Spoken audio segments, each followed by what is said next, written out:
Hi guys, welcome back to Tech with TJ. Today I got a video about my 10 gig network setup. And I know kind of what you're thinking. You're like, oh my gosh, this guy's about to show me a crazy, $1,000+ setup and I'm just gonna have to sit there and wish I had it. But got the complete opposite. That might surprise you guys, but I'm not sponsored and I'm not rich, so yeah, so I'm gonna show you how to make a 10 gig network setup that's on the cheaper side and how I use it to connect it to my NAS so that way I can have the fastest speeds across network. So to start, I went to eBay and was kind of just searching around, for 10 gig network cards. I wanted something that was fairly new, but also something that wasn't gonna break the bank. So what I found was it's the Intel X540-T2. It's a dual 10 gig network card. So you get two Ethernet ports for it, and they both support 10 gig. It's a natively Windows driver, so you got good compatibility there. And if you're on Linux, it's also widely supported there too.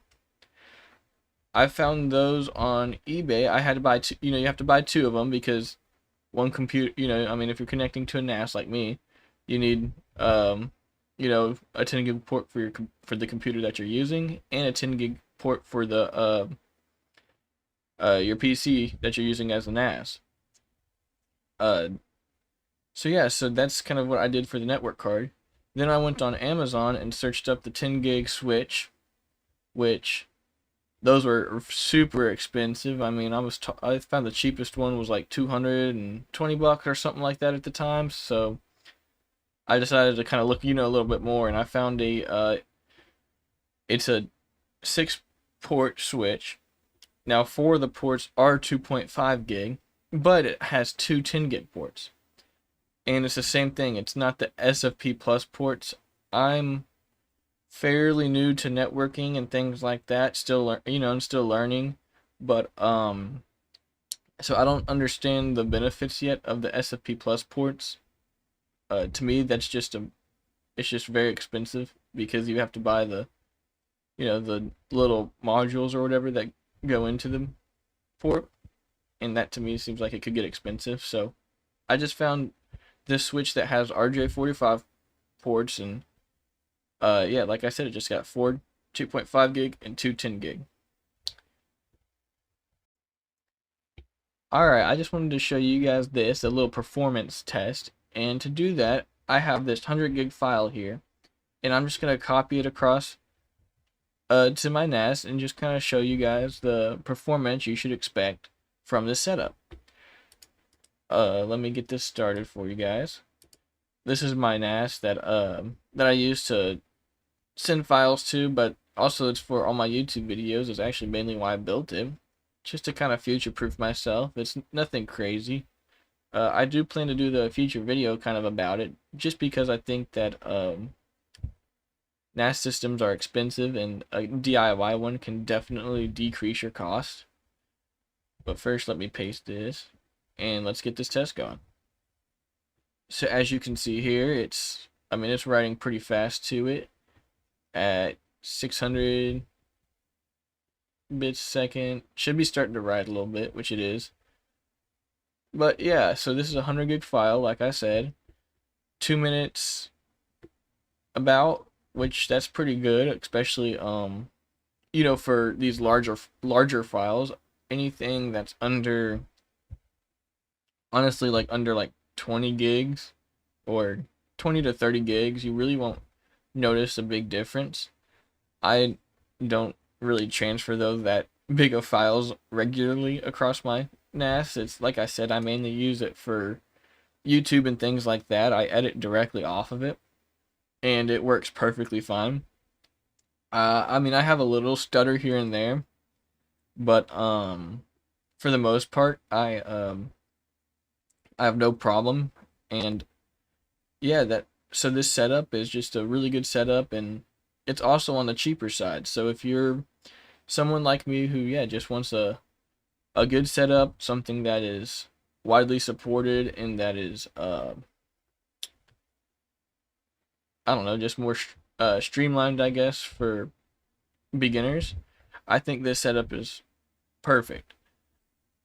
If you guys want, I can also just do a dedicated video about the Switch, because it's a not a very cheap Switch, but it's definitely a cheaper Switch that doesn't actually have that many reviews out on it. When I first got it, I tried to find a review on it before I bought it, because I wanted the 2.5 gig ports and the two 10 gig ports, because that would match my setup perfectly, because right now I don't have a lot of devices that need 10 gig yet. But yeah, so I just wanted to show you guys this and show you guys options out there, because when I watch videos about networking, I see a lot of the Unify switches, which are, I mean, you want to talk about expensive. I don't even know how people can afford that. But which yes, as you can see here, it's finishing up, about 5 seconds left. So yeah, so it copied it to my NAS perfectly fine. As you can tell, I mean, 3 minutes, that's not that much time at all. So now what I'm gonna do is I'm gonna do the same test, but I'm gonna plug in my 1 gig port, and just to see, the speed decrease, so that way you guys can figure out which best suits your needs. Because if you can get by with a 1 gig connection, especially for right now, if you're kind of just new to home labbing and things like that, there's nothing wrong with that. I ran my NAS off of the 1 gig connection for I say a long time, probably about a year and a half, and never really ran into an issue, especially if you don't mind just waiting a little bit of extra time for files to transfer over. Then I highly recommend doing that, because that's, I mean, the cheapest way to do it. So yeah, let me get that NAS set up, and I'll get right back with you guys on this second test. Alright, yeah, now that I'm back, we can start with that second test.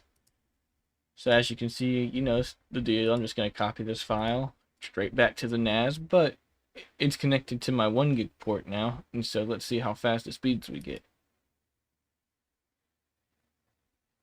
So yeah, you see, I mean, as you guys can see here with this test, it says 15 minutes, and if you notice that speed, remember how we were kind of getting 600-ish up? We're only getting 100 now. So if you're someone that knows for a fact that you're going to be transferring large files, especially yeah, just, I mean, I guess not really especially anything, just especially just large files that yeah, are 50 to 100 gig plus, you probably want to start looking at getting something maybe like this setup that won't break the bank or anything, but will definitely improve your time. I'm gonna cancel this because I don't want to wait 15 minutes, and I'm sure that you guys don't want to either. So yeah, so that was kind of just a test to show you guys the performance and what you can expect, especially now that you can compare two on a 1 gig connection to a 10 gig. Alright, now we can get into the pros and cons of this setup. So the pros, the first thing I would like to talk about is its cost. As I've mentioned before, it's not that expensive as most 10 gig network setups are. So, I mean, the entry price is not that much. I will leave links down and below to these items. None of them are going to be the affiliate items. So if you want to check them out, buy them for yourself, I would recommend that, because it's, like I said, it's a good setup. I do recommend this setup. Also with a Switch, it's quiet.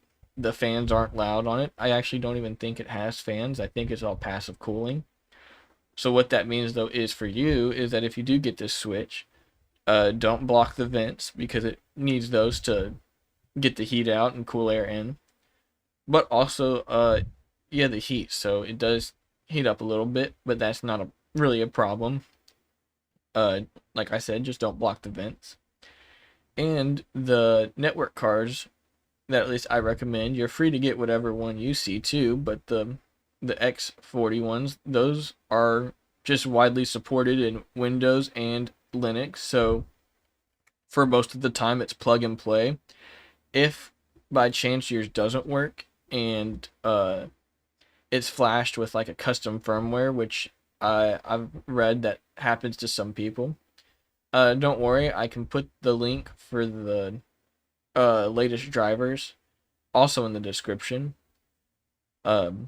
So yes, trying to think of what else. I mean, the switch works good, 2.5 gig and 10 gig. I haven't ran into an issue with either. Cons of this are I would say that the two 10 gig ports, I wish it had a little more. I do wish that that it had about maybe 4 10 gig ports and 4 2.5 gig ports. I think that would be a good